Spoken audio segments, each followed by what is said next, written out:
Olá, queridos, graça e paz da parte do nosso Senhor e Salvador Jesus Cristo. Eu me chamo Everaldo Silva, seja muito bem-vindo a esse canal.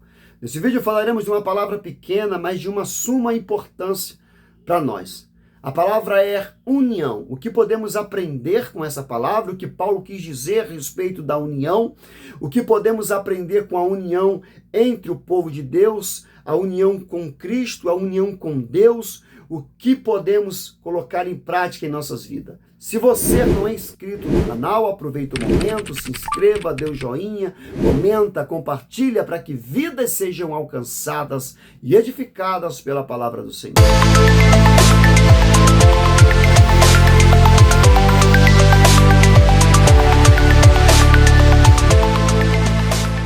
Qual o significado bíblico de união? É o que falaremos nesse vídeo, meus irmãos. O significado bíblico de união é bastante amplo e teologicamente profundo. O conceito de união abrange a conexão entre os seres humanos em seu convívio social, a ligação entre o próprio crente na comunidade cristã, bem como o relacionamento entre o homem e Deus.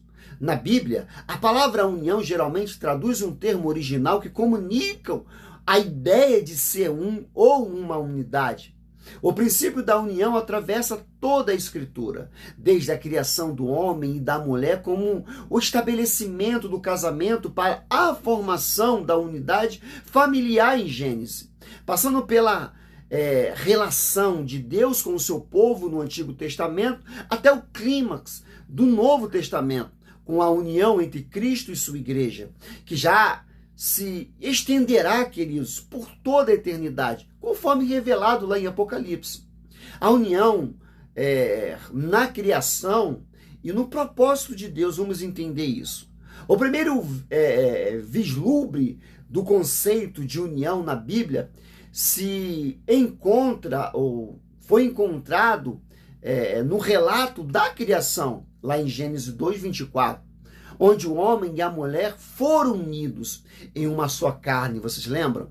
Essa união matrimonial não é apenas física, mas também espiritual e também emocional, sendo a primeira ilustração de como Deus projeta a comunhão entre pessoas. Em outras palavras, a união entre homem e mulher foi instituída por Deus de modo a refletir em seu plano de unidade entre os seres humanos e entre o próprio Deus em sua criação. Inclusive, a união conjugal ela é tão profunda que ela é apontada no Novo Testamento como uma figura da união maior entre Cristo e a igreja, destacando o amor, queridos, o compromisso e a independência que Deus deseja para o relacionamento dos seus seguidores com Ele. É interessante perceber que a união familiar pode ser tão importante a ponto de ser uma representação terrena da comunhão divina, queridos. A união de Deus com o seu povo no Antigo Testamento, entre Deus e o seu povo, é descrito em termo a respeito da aliança. Deus, em sua misericórdia, escolheu Israel para ser seu povo, como está escrito em Êxodo 6:7. Tornai-vos meu povo, e serei vosso Deus. Esse vínculo foi marcado por uma profunda fidelidade de Deus, mesmo diante das falhas e da infidelidade do seu povo. Não se tratava de uma simples relação, mas uma união de amor onde Deus, queridos, se comprometia a ser o protetor, o provedor, o salvador do seu povo. Os profetas enfatizaram o compromisso de Deus em manter essa união. Apesar da desobediência de Israel, Deus, em sua fidelidade, se uniu ao seu povo mesmo quando eles falharam em manter a sua parte da aliança. Através do profeta Oséias, por exemplo, Deus descreveu sua aliança com Israel em termos matrimoniais, comprometendo-se a amar e a cuidar do seu povo como esposo fiel, Oséias 2, 19 ao 20. A união de Deus com o seu povo no Antigo Testamento, irmão, preparava o caminho para a união mais plena que seria realizada em Cristo. No Novo Testamento, a ideia de união alcança o seu ápice, querido, na doutrina da união entre Cristo e a sua igreja. Essa união central, ela tem essa compreensão da salvação em suas cartas. O apóstolo Paulo frequentemente utilizou a expressão em Cristo para descrever a nova identidade do crente, enfatizando que tudo o que o cristão recebe e experimenta vem dessa união vital.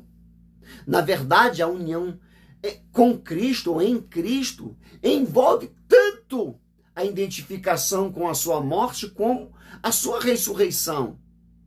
Pela fé, onde o crente participa da morte de Cristo para o pecado e a sua ressurreição para uma nova vida em comunhão com Ele.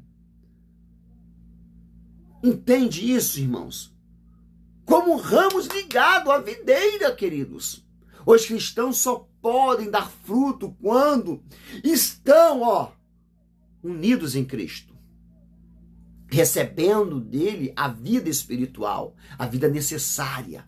O propósito do Senhor Jesus Cristo ensina, assim como os ramos não podem sobreviver separados da videira, os crentes não podem realizar nada sem que estarem unidos a Ele. João 15, 5. Na teologia, essa união é frequentemente chamada de união mística ou espiritual. Contudo, essa união é também extremamente prática a respeito da nossa íntima ligação com Cristo. É a fonte da força que precisamos para viver uma vida piedosa, pois em Cristo que encontramos toda a provisão espiritual. De fato, podemos dizer que a união com Cristo é a principal bênção da salvação, porque é através dessa união que recebemos todas as outras bênçãos redentoras, querido, como a justificação, a santificação e a glorificação. Um dos aspectos mais importantes da união nas Escrituras é a união entre os crentes na igreja, fundamentada em sua união comum com Cristo. O apóstolo Paulo também enfatizou essa união em várias de suas cartas, destacando tanto as diversidades como a unidade entre os crentes. Como ele relatou lá em 1 Coríntios 12, ele apresenta a igreja como o corpo de Cristo, o composto de muitos membros diversos, cada um com o seu papel específico, mas todos essencial para o funcionamento do corpo como um todo, não é? Paulo via essa unidade como uma realidade presente, mas também como um objetivo a ser perseguido. Ele exorta os crentes a perseverarem a unidade do Espírito pelo vínculo da paz, lembrando que há um só corpo e um só Espírito, um só Senhor, uma só fé, um só batismo. A unidade da igreja é fundamentada na realidade espiritual, querido, já estabelecida, mas que precisa ser mantida e também aperfeiçoada, querido, à medida que os crentes crescem em amor e em serviço. A diversidade de dom é um ofício dentro da igreja. Não enfraqueça a unidade, mas fortaleça. Paulo destaca esses dons e eles foram dados para o aperfeiçoamento dos santos, para a obra ministério, para a edificação do corpo de Cristo. Isso indica que a união dos crentes não significa meramente uma uniformidade, mas uma harmonia no meio da diversidade, onde todos contribuem para o crescimento desse corpo. Dessa forma, a unidade entre os crentes também ela é descrita como um processo a ser desenvolvido em amor. Paulo destaca o amor como um vínculo perfeito que une o crente e os capacita a viver em harmonia. Essa união é tanto dádiva de Deus quanto uma responsabilidade dos crentes, que são chamados a suportar uns aos outros em amor e a trabalhar pela paz do corpo de Cristo. Oh, aleluia! A união gloriosa no futuro, querido, embora a união com Cristo e entre os crentes na comunidade da fé seja uma realidade presente nas Escrituras, também apresenta como algo que ainda está sendo plenamente realizado. Paulo, em Éfeso 4:13, fala sobre o crescimento dos crentes até a unidade da fé e do plano do conhecimento do Filho de Deus, quando alcançaremos, ou seja, a maturidade, atingindo, queridos, a medida da estrutura da plenitude de Cristo. Isso aponta para um processo, querido, que continua, oh, aleluia, esse crescimento espiritual que culminará na perfeição da união entre Cristo e o seu povo, irmãos.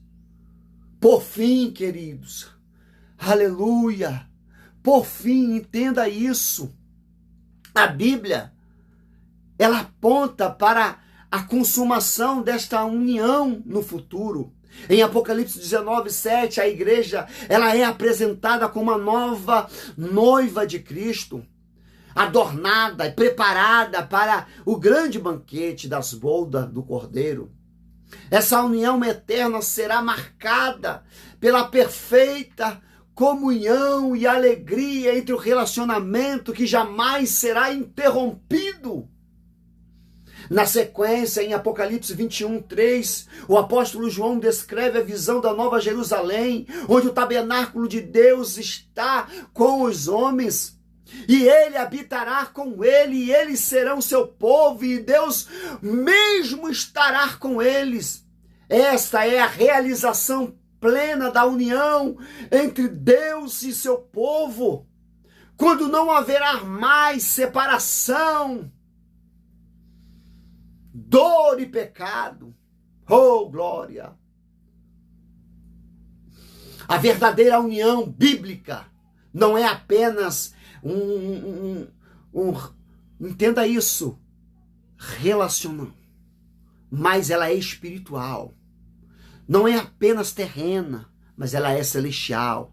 E somente em Cristo que encontramos o modelo perfeito e a fonte para vivermos em unidade com Deus e uns com os outros, querido. Portanto, em seu significado mais sublime, a união, segundo as Escrituras, ela é um presente glorioso, irmão de Deus, que começa com a nossa salvação em Cristo e alcança sua plenitude na eternidade.